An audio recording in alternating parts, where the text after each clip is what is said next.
কত বছর হয়েছে এই বাসা থেকে গিয়েছিস? এই বাসা ছেড়ে গেছি হচ্ছে তোর 98 সালে। জন্ম হচ্ছে ওই পেছনের 98 সালে। একটু ধর পেছনের বিল্ডিংটা, এই যে এই বিল্ডিং এ ওই ডান সাইডে সবথেকে নিচ তলায় জন্ম। আচ্ছা। তারপরে হচ্ছে এই বাসায় শিফট করি 1985 সাল থেকে 1998 সালে 13ই মার্চ পর্যন্ত এই বাড়িতেই ছিলাম। এখানে ছোট একটা বসার জায়গা ছিল, ছোট টুল মতো। এখানে একটা আতা গাছ ছিল, পেঁপে গাছটা যেখানে ওর একটু সাইডে আর কি আমার আব্বুর হাতে লাগানো একটা পেয়ারা গাছ ছিল। আর এই বাড়িতে হচ্ছে দাদারা থাকতো, তিজুল দাদা, পলক দাদা, তারা থাকতো। আর এই যে মাঠ, এই মাঠেই ক্রিকেট খেলার হাতে খোলে। এই মাঠ, তারপরে ওই যে ওই সাইডের মাঠ, আর ওই যে তাল গাছটা দেখছিস না, এখানে খেলাধুলা চলাকালীন সময় তাল গাছ থেকে পাকা পাকা তাল পড়তো। আমি আর নুরু, ওই যে সুলেমান ভাই আসছে সানগ্লাস চোখে দিয়া, আপনারা দেখছেন দূর থেকে আসতেছে আমাদের। আমি আর নুরু আর কি দৌড় মারতাম তাল কোড়ানোর জন্য, যে কে আগে যেতে পারে। আর এদিকে দর্শকবৃন্দ, আপনারা তো শুনছেন আমাদের বন্ধু ছোটবেলার পুরাতন স্মৃতিচারণ। অনেক ছোট ছিল, এই ডাল ধরে ডাব গাছটা অনেক বড় হয়ে গেছে এখন। টারজানের সে চিৎকার দিতাম আর গোল দিতাম। আচ্ছা। এদিকে এই নারকেল গাছের খোড়লের ভিতরে চকলেট বাজি রেখে যে ভাবতাম যে কি না কি হবে আর কি। আরো ছোট ছিল এই নারকেল গাছের খোড়ল। এই গাছটা ছিল সব থেকে বড়। এখানে ক্রিকেট খেলা চলাকালীন সময় ওই গাছের উপরে যে কত বল বেঁধে গেছে তার কোনো শেষ নেই। এখনো খুঁজলে মনে হয় পাওয়া যাবে। এখনো খুঁজলে যে একটা পাওয়া যেতে পারে। আর এইখানে আরেকটা নারকেল গাছ ছিল। আপনারা দেখছেন যে এখানে সেই নারকেল গাছটা এখন নেই, এখানে আরেকটা নারকেল গাছ ছিল। তবুও আমরা স্মৃতিচারণ করতে আসছি। তিনটা নারকেল গাছের ভিতরে এই গাছটার ডাব অথবা নারকেল সব থেকে সুস্বাদু ছিল। শুধু রান্নাঘর। আচ্ছা আচ্ছা, রান্নাঘর ছিল। আপনারা দেখছেন রান্নাঘর ছিল। এটা একটা বেডরুম, এটা একটা বেডরুম। আচ্ছা। ওইটা একটা বেডরুম, ওর সাইডে আরেকটা বেডরুম আছে, আর একটা বাথরুম আছে ভেতরে।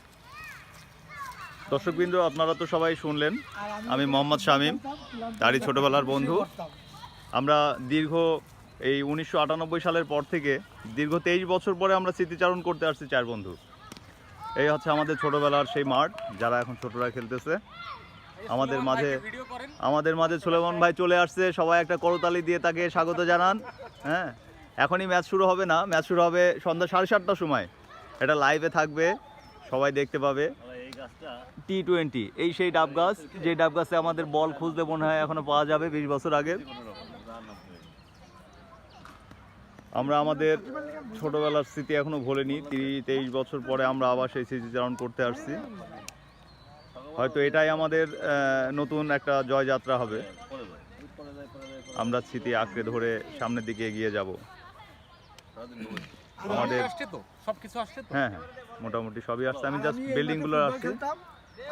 এই হচ্ছে আমাদের হিমেল চাচা, সে মানে সদ্য মহাজন আমাদের। হ্যাঁ, সরি, ভুল হয়ে গেছে, ল্যাঙ্গুয়েজ একটু ভুল হয়ে গেছে, আপনারা একটু ক্ষমার দৃষ্টিতে দেখবেন। ফুটবল খেলতাম আর ক্লান্ত হয়ে গেলে এখানে এসে শুয়ে পড়তাম। এই সেই জায়গা যে এখানে আমাদের মহাজন এসে শুয়ে পড়তো। দেখতে পাচ্ছেন আপনারা, সুন্দর পরিষ্কার আছে। মহাজনের জায়গা সবসময় পরিষ্কারই থাকে। আর একটু কাছে নিয়ে যেয়ে দেখাই দিচ্ছি। আমাদের সুলেমান চাচা এখন ফোনে ব্যস্ত আছে। দেখি আমাদের বন্ধু আরো কিছু দেখাইতে যাচ্ছে, ছোটবেলার স্মৃতি। আপনারা আমাদের এই জায়গাটাতে গোসল করানো হচ্ছে আব্বু মারা যাওয়ার পরে। একটা ফুল ছিঁড়ে দেখা যায় কি অবস্থা। তা ফুল ছিঁড়বো না, কোনো বন্ধই নেই। আমাদের বন্ধুর বাবা এখানে ইন্তেকালের পরে আর আব্বু মারা যাওয়ার পরে এই মাঠে জানাজা হয়েছে, বিশাল বড় এই মাঠে জানাজা হয়েছিল।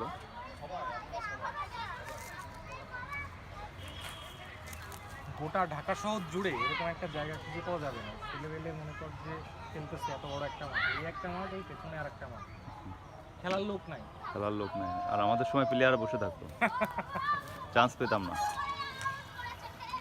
দেখি আপাতত এখানেই আমরা শেষ করছি। পরবর্তী এপিসোড আমাদের আবার চালু হবে 1 সপ্তাহ পরে। আপনারা সবাই সাথে থাকেন। ধন্যবাদ।